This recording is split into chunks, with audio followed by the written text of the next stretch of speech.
नमस्कार, स्वागत है आपका प्रिय भारत पर और आपके साथ मैं हूँ अर्पिता। आज हम बात करने वाले हैं कटिहार विधानसभा की। 2025 में इस सीट में किसके बीच मुकाबला होगा, कौन-कौन उम्मीदवार हो सकते हैं और इस सीट का क्या इतिहास रहा है, जीत-हार यहाँ कैसे तय होती है, इन तमाम सवालों के जवाब आपको इस वीडियो में मिलेंगे।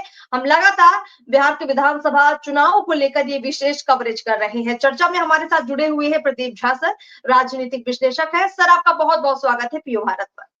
बहुत बहुत धन्यवाद अर्पिता आपका, और दर्शकों का भी बहुत बहुत स्वागत है। किस तरह से शुरुआत करेंगे आप? 2025 का ये चुनाव एक अलग चुनाव माना जा रहा है। नीतीश कुमार अंतिम पड़ाव में है राजनीति में। दूसरी ओर हम देखेंगे तेजस्वी के लिए भी एक युवा नेता के रूप में ये आखिरी मौका होगा। ऐसे में हर विधानसभा सीट हर पार्टी के लिए बेहद महत्वपूर्ण है। इस सीट में क्या आप देखते हैं? क्या यहाँ के समीकरण है? क्या हार जीत का कारण यहाँ बनेगा और नाम कौन-कौन से हैं जो चर्चित है? अर्पिता, आपका पहले दो सवाल जो आपका है वो ये कि नीतीश कुमार के लिए आखिरी चुनाव है। आपको याद है 2020 के बिहार विधानसभा चुनाव के अंतिम चुनाव प्रचार के दौर में नीतीश कुमार ने खुद कहा था मंच पे कि ये मेरा आखिरी चुनाव है। आपको याद होगा, ठीक है। तो राजनीति में कभी भी कोई आखिरी चुनाव नहीं होता, नंबर एक। नंबर टू, ठीक है। वही बात जी लागू हो सर। जाती है तेजस्वी यादव पर भी। आपने कहा कि युवा नेता है, तो उनके पास तो अभी मुझे लगता है कि वो अपने 40 साल के भी नहीं हुए हैं। 33-34 साल उम्र है अभी तेजस्वी यादव की। अभी उनके पास कम से कम 40 साल का तो राजनीतिक जीवन है। तो अभी तो राजनीतिक नहीं, बिल्कुल राजनीतिक ठीक है। तेजस्वी नहीं यादव प्रदीप जी, की। मेरा कहने का मतलब है कि जैसे अभी मान लीजिए अभी तो युवा के रूप में गिने जाते हैं तेजस्वी, 25 में सीएम बन गए तो युवा सीएम कहलाएंगे। अब 30 या 35 में जाकर बनेंगे तो फिर वो प्रौढ़ बन जाएंगे। मेरा बस वही कहने का मतलब था कि दोनों लिहाज से नीतीश और तेजस्वी के लिए ये बड़ा महत्वपूर्ण चुनाव है। तो इस लिहाज से ये जो सीट है, हर सीट की साथ साथ ये जो कटिहार सीट है, इस पर क्या दांव खेलेंगे दोनों? देखिए, कटिहार का सीट ऐसा है अर्पिता कि उसमें अगर कटिहार की चर्चा करेंगे तो केवल चर्चा नीतीश कुमार और तेजस्वी यादव की चर्चा से पूरी नहीं होगी। क्योंकि कटिहार में एक ऐसा विधानसभा सीट है, और जिला की भी बात मैं करूंगा आपको, तो कटिहार जिला एक ऐसा जिला है जहां पर कि भारतीय जनता पार्टी का जो पूर्व नाम है जनसंघ, ठीक है, उस समय में उसका दिया छाप हुआ करता था। आपके दर्शकों की जानकारी के लिए मैं बताऊं कि भारतीय जनसंघ का बिहार में खाता ही कटिहार से खुला था, ठीक है। बीजेपी के पहले सांसद, मतलब जनसंघ के पहले सांसद अगर बिहार से कोई चुन कर गया था अगर, तो वो संसदीय सीट कटिहार था। 1967 में पहली बार वहां पर दिया छाप जो है चुनाव जीता था। कमल तो 80 से बना है ना, बीजेपी भारतीय जनता पार्टी 1980 में बनी। उससे पहले जो माने जो संघ विचारधारा के लोग थे, आरएसएस विचारधारा के लोग थे, उनकी पार्टी हुआ करती थी भारतीय जनसंघ, और उसका चुनाव चिन्ह हुआ करता था दिया छाप, ठीक है। तो कटिहार वह संसदीय सीट है जहां से पहली बार, ठीक है, आप इन लोगों को हिंदूवादी कह लीजिए, आप राष्ट्रवादी कह लीजिए, जो भी नाम देना हो, दक्षिण पंथी बोलता है बीबीसी के लोग, या विदेशी पत्रकार दक्षिण पंथी बोलते हैं, राइट विंग बोलते हैं देश में। तो इनका खाता ही कटिहार से खुला था, ठीक है। तो इसीलिए जब कटिहार की हम चर्चा करेंगे तो नीतीश कुमार और आरजेडी एक नंबर पे तो नहीं आएगी, ठीक है। अब उसके बाद आइए आधुनिक राजनीति में, ये तो हो गई बिहार की आजादी के बाद। अगर हम आजादी के बाद की बिहार की राजनीति को दो भाग में बांटे तो मुझे लगता है कि 90 से पहले की राजनीति और 90 के बाद की राजनीति में परिवर्तन हुआ है। 90 से पहले की राजनीति क्या थी कि बिहार की राजनीति में एंटी कांग्रेस पॉलिटिक्स हुआ करती थी। कांग्रेस एक ध्रुव हुआ करता था, दूसरे ध्रुव पर जो और विभिन्न पार्टियां हुआ करती थी वो हुआ करता था, ठीक है। आज 90 के बाद क्या बदलाव आया कि 90 से लेकर 2000 ईस्वी तक, विशेष रूप से 10 वर्षों तक लालू प्रसाद यादव का एक छत्र राज्य रहा बिहार में, ठीक है। लेकिन 2010 के बाद से जो बिहार की राजनीति पलटी तो उसमें प्रो लालू और एंटी लालू राजनीति होनी शुरू हो गई बिहार में, ठीक है। लालू प्रसाद के समर्थक एक तरफ और लालू प्रसाद यादव के विरोधी दूसरी तरफ हो गए, ठीक है। नीतीश कुमार के नेतृत्व में, ठीक है, नेतृत्व नीतीश कुमार का है, इसमें कहीं कोई शक नहीं है। लालू यादव को सबसे पहली चुनौती सत्ता में के मैदान में चुनौती भी नीतीश कुमार ने ही दिया और पटकनिया भी नीतीश कुमार ने ही मारा। ठीक है, इस बात में कहीं कोई दो मत नहीं है। ठीक है, लेकिन जब पर्टिकुलरली अब हम कटिहार विधानसभा सीट की आज चर्चा कर रहे हैं तो मैं अपने आप को वहीं केंद्रित करता हूं।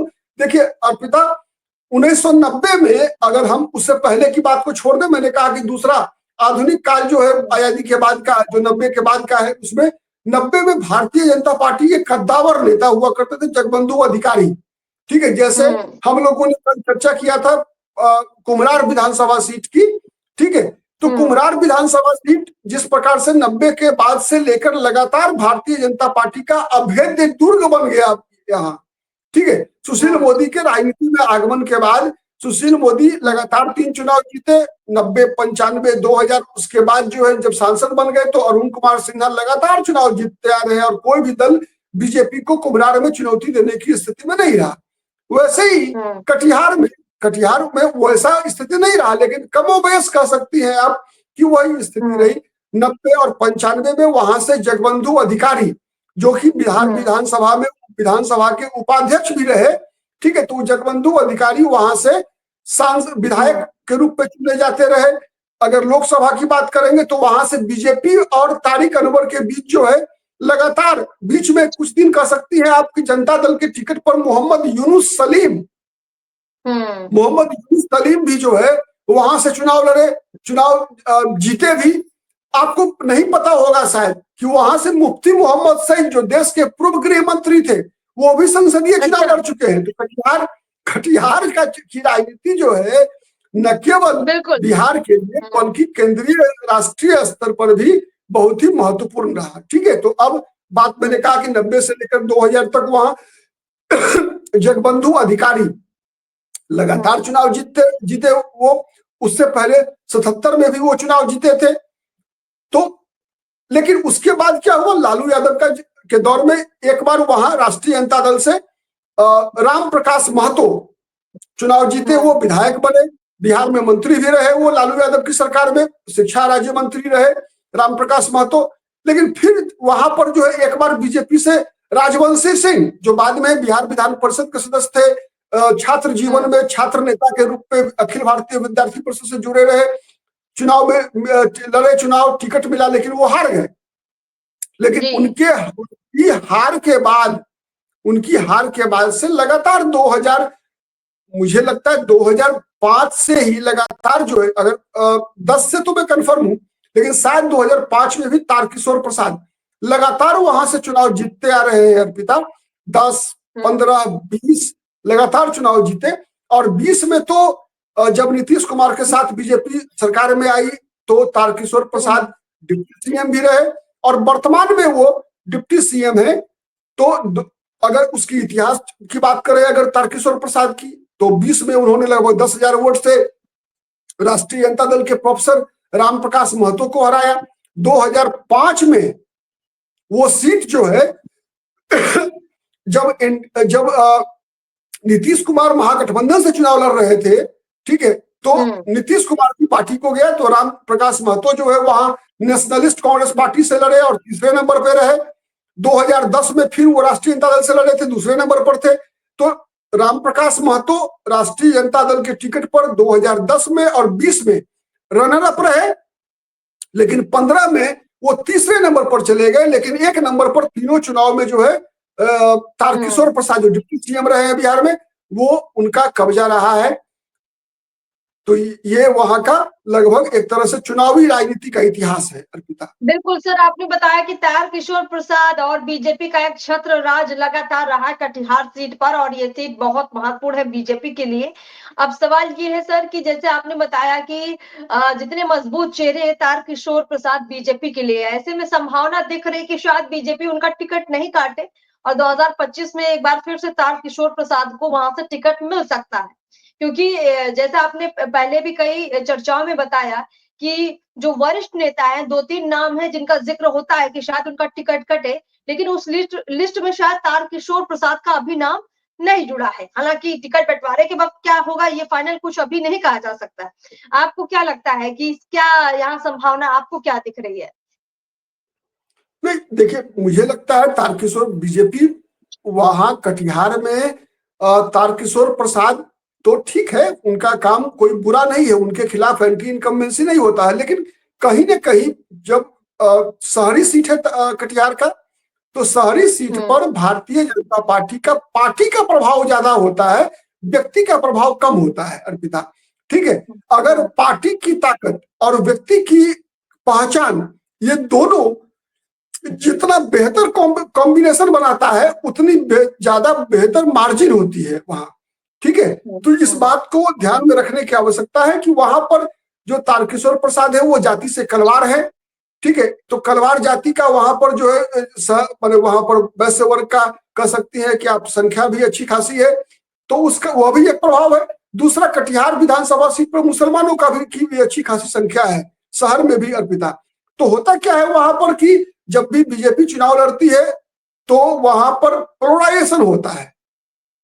ठीक है, मतलब पोलराइजेशन मतलब धार्मिक ध्रुवीकरण होता है वहां पर। और चूंकि वह क्षेत्र जो है कटिहार, पूर्णिया, अररिया, फारबिसगंज, किशनगंज का जो इलाका है, जो पर्टिकुलर जिसे आप तथाकथित सीमांचल कहती हैं, ठीक है, वह जो पूर्णिया प्रमंडल का इलाका है वह बांग्लादेशी घुसपैठ से भी प्रभावित है अर्पिता। ठीक है, तो बांग्लादेशी घुसपैठ से प्रभावित होने के कारण वहां पर जो है जातिगत ध्रुवीकरण कम होता है अर्पिता। ठीक है, धार्मिक ध्रुवीकरण ज्यादा होता है। तो इसीलिए जब धार्मिक ध्रुवीकरण अधिक होता है वहां पर, तो फिर बीजेपी का उम्मीदवार किस जाति का है यह सेकेंडरी हो जाता है। प्राइमरी हो जाता है क्या कि केवल ऐसा उम्मीदवार हो बीजेपी का जो कि बीजेपी के कार्यकर्ताओं को सूट करता हो। ठीक है, मतलब बीजेपी का जो सामाजिक समीकरण है और जो बीजेपी के कार्यकर्ताओं के सम्मान के साथ जो कोई उम्मीदवार मैच कर जाता है, तो उस उम्मीदवार के जीतने की संभावना वहां उतनी ज्यादा बढ़ जाती है। ठीक है प्रदीप जी, कुल मिला के आपने बीजेपी का पक्ष रख दिया है कि वहां से संभावना बीजेपी के लिए क्या दिखती है। छोटा सा सवाल लेंगे, अगर हम कटिहार विधानसभा सीट से गठबंधन की तरफ से उम्मीदवार की बात करें, तो आरजेडी के पास ये सीट थी, क्या वापस से आरजेडी के पास रहेगी? क्या संभावना दिख रही है? क्योंकि वहां से कोई मुस्लिम चेहरा लड़ाया जाए तब फायदा महागठबंधन को होगा, या किसी जाति विशेष को लड़ाया जाए तब फायदा होगा? क्या लगता है आपको? देखिए, ऐसा है अर्पिता कि वहां पर महागठबंधन जो है अपना हर तर्कस का तीर निकालकर आजमा चुकी है। ठीक है, अगर हम 2010 से लेकर 2020 तक के चुनाव का अगर हम विश्लेषण करते हैं जब, तो ऐसा लगता है कि जब महागठबंधन किसी हिंदू उम्मीदवार को ही लड़ाकर जब कोई अंतर पैदा नहीं कर सका, तो अगर कोई मुसलमान उम्मीदवार को लड़ाता है अगर जब कभी, तब तो बीजेपी के लिए वॉक ओवर देने की स्थिति हो जाएगी। मतलब बीजेपी को जो है अगर आरजेडी हो या हाँ, बीजेपी को हो सकता है कि वो सीट जो है गिफ्ट कर देना होगा। अगर आरजेडी या फिर कांग्रेस पार्टी वहां से लड़ती है और किसी मुसलमान को उम्मीदवार बना देती है, तब मुझे लगता है कि वो सीट बीजेपी को गिफ्ट कर देना होगा, नंबर एक। नंबर टू, सवाल यह दूसरा भी है कि अगर क्या महागठबंधन अभी जो परिस्थिति है, जिस प्रकार से मुसलमानों के बीच एक असंतोष है आरजेडी के नेतृत्व के खिलाफ, मुसलमानों को लगता क्या है कि आरजेडी केवल मुसलमानों का उपयोग करती है। ठीक है, मुसलमानों को उसका हिस्सा नहीं देती है आरजेडी। तो ये जो असंतोष है, ये असंतोष क्या गुण खिलाएगा? और कटिहार में उस असंतोष का फायदा उठाने के लिए प्रशांत किशोर मौजूद रहेंगे। प्रशांत किशोर ने घोषणा किया है मैंने सीमांचल में कि मुसलमानों को हम उनका आबादी के अनुसार उचित प्रतिनिधित्व देंगे। तो क्या उचित प्रतिनिधित्व जो देने की बात, 18% टिकट देने की बात प्रशांत किशोर कर रहे हैं? प्रशांत किशोर कह रहे हैं कि 45 सीटें हम मुसलमानों को देंगे, 18% मतलब 40 से 45 सीट देंगे। तो 40 से 45 सीट मान लीजिए अगर आरजेडी ने किसी वैश्य जाति के उम्मीदवार को ही लड़ा दिया वहां से, ठीक है, क्योंकि इसलिए मैं कह रहा हूं कि हिंदू में सबसे अधिक संख्या अगर किसी जाति की है तो वहां पर वैश्य मतदाता है। वैसे वहां पर मिश्रित पॉपुलेशन है हिंदुओं में। ठीक है, कटिहार एक ऐसी विधानसभा सीट है अर्पिता, बिहार का कुछ गिने चुने विधानसभा सीट है, जैसे भागलपुर का शहर का विधानसभा सीट है, पूर्णिया शहरी विधानसभा सीट है, कटिहार शहरी विधानसभा सीट है। ऐसे जो विधानसभा सीट है 3-4, उसमें बंगाली मतदाता की भी संख्या है। ठीक है, बंगाली भी है वहां पर। ठीक है, वहां पर कुछ आदिवासियों का भी वोट है, ठीक है, तो ये सब फैक्टर है। तो इसीलिए अगर मान लीजिए आरजेडी ने किसी को भी उम्मीदवार बनाया और प्रशांत किशोर ने अगर किसी मुसलमान उम्मीदवार को टिकट दे दिया, तब क्या होगा? तो मुसलमानों के बीच जो असंतोष है उसका फायदा। दूसरा है वहां का, चूंकि सीमांचल में ओवैसी के भी निशाने पर है सीमांचल, अब ओवैसी क्या क्या गेम करते हैं वहां पे, उस पर निर्भर करेगा परिणाम, ठीक है। तो इसीलिए वहां पर महागठबंधन के लिए बहुत बड़ा संकट है। मुझे तो ऐसा लग रहा है कि आरजेडी चाहेगी कि वो सीट आरजेडी को नहीं लड़ना पड़े, ठीक है, कांग्रेस को वो जो है साथ दे कि चलो लड़ लो, सीट गिनती के लिए हो जाएगा, हार तो तय है, ठीक है। तो ये परिस्थिति कटिहार में हो सकती है। कटिहार में बीजेपी के हारने की एक ही संभावना बन सकती है अर्पिता, कि उम्मीदवार बीजेपी का ऐसा आ जाए जो बीजेपी के कार्यकर्ताओं को पसंद नहीं हो, मतलब केवल बीजेपी को बीजेपी के लोग ही हरवा सकते हैं वहां पर, जनता के स्तर पर कटिहार विधानसभा सीट बीजेपी के हारने की संभावना नहीं के बराबर होगी। बिल्कुल ठीक प्रदीप जी, आपने कटिहार के समीकरण को न सिर्फ समझाया बल्कि ये भी बताया है कि आरजेडी के लिए हो या फिर प्रशांत किशोर के लिए या बीजेपी के लिए किस कंडीशन में चुनौतियां आ सकती है। मुझे लगता है कि आपने बहुत बेहतरीन एक समीक्षा की है इस सीट की। इस सीट पर जब कैंडिडेट के नाम फाइनल होंगे तब उन कैंडिडेट का इतिहास भी खंगालेंगे और जानेंगे कि उनका भविष्य क्या हो सकता है। बहुत बहुत शुक्रिया प्रदीप जी, हमारे साथ जुड़ने के लिए, बहुत खास बहुत बातचीत के लिए, इस धन्यवाद। चर्चा के लिए बहुत बहुत शुक्रिया।